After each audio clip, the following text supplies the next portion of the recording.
Tadepalli YCP కార్యాలయంలో మాజీ మంత్రి పేర్ని నాని మాట్లాడుతున్నారు. లైవ్ లో చూద్దాం. 18వ తారీఖు 10:44 చెప్తున్నాడు. నారా చంద్రబాబు నాయుడు గారు వెంటనే ఇంకో 14 నిమిషాలకి అంటే పావు గంట తర్వాత ఆయన ట్వీట్ చేస్తాడు. ఆయన మాట్లాడుతున్నాడు చిలక పలుకు. I deeply disturbed by the incident reported from Guntur. బాగా లోతుగా కదిలిపోయాడంట ఆయన. బాగా లోతుగా కదిలిపోయాడు. ఎందుకంటే 80 ఏళ్ళు వచ్చేసినాయి కదా, బాగా లోతుగా కదిలిపోయాడు. కదిలిపోయి ఏంటంట, the humiliation of any women in company is completely unacceptable and has no place in our society. సమాజంలోనే ఇటువంటి అవమానాలకి ఇటువంటి సంఘటనలకు చోట్లేదంట. 80 ఏళ్లకి సిగ్గు లేకుండా ఈ మాటలేంటి చంద్రబాబు నాయుడు గారు? ఇంత పాపం మాటల మొత్తం అక్కడ చేసిన వాళ్ళు ఎవడు? మీ division president, division secretary. Case కట్టద్దుగా ఉన్న ఆపింది ఎవరు? మీ ఎమ్మెల్యే గారు. మీ ఎమ్మెల్యే గారే కేసు కట్టద్దు అంటారు. చివరికి మీ ఎమ్మెల్యే గారు ఒక మాట చెప్తారు. మాట చెప్పే ముందు అది తెలుగుదేశం పార్టీ ప్రభుత్వంలో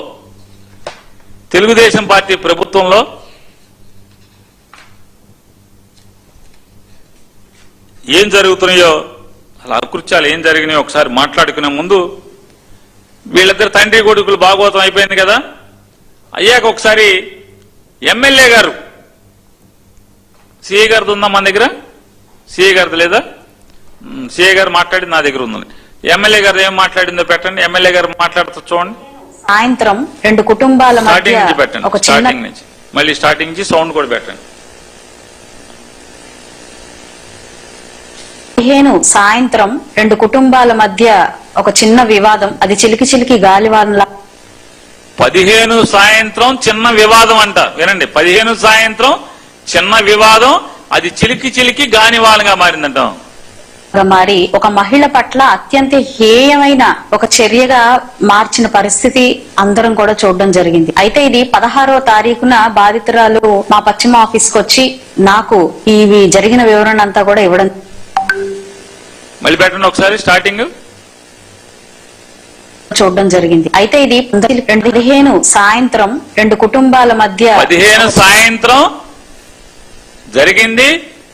నాకు తర్వాత కలిసి వేసింది ఏదో చెప్పండి. వివాదం, అది చిలికి చిలికి గాలివానలాగా మారి ఒక మహిళ పట్ల అత్యంత హేయమైన ఒక చర్యగా. మళ్ళీ పెట్టండి. అత్యంత హేయమైన, ఒకసారి వినపడతలేదు. చిలికి గాలివానలాగా మారి ఒక మహిళ పట్ల అత్యంత హేయమైన ఒక చర్యగా. చిలికి చిలికి గాలివానగా మారి ఒక మహిళ పట్ల అత్యంత హేయమైన చర్య జరిగింది 15వ తారీఖు సాయంత్రం. ఈవిడ దగ్గరికి ఎప్పుడు వచ్చారు చెప్తాను చూడండి. చిన్న పరిస్థితి అందరం కూడా చూడడం జరిగింది. అయితే ఇది 16వ తారీఖున బాధితురాలు మా పశ్చిమ ఆఫీస్కి వచ్చి నాకు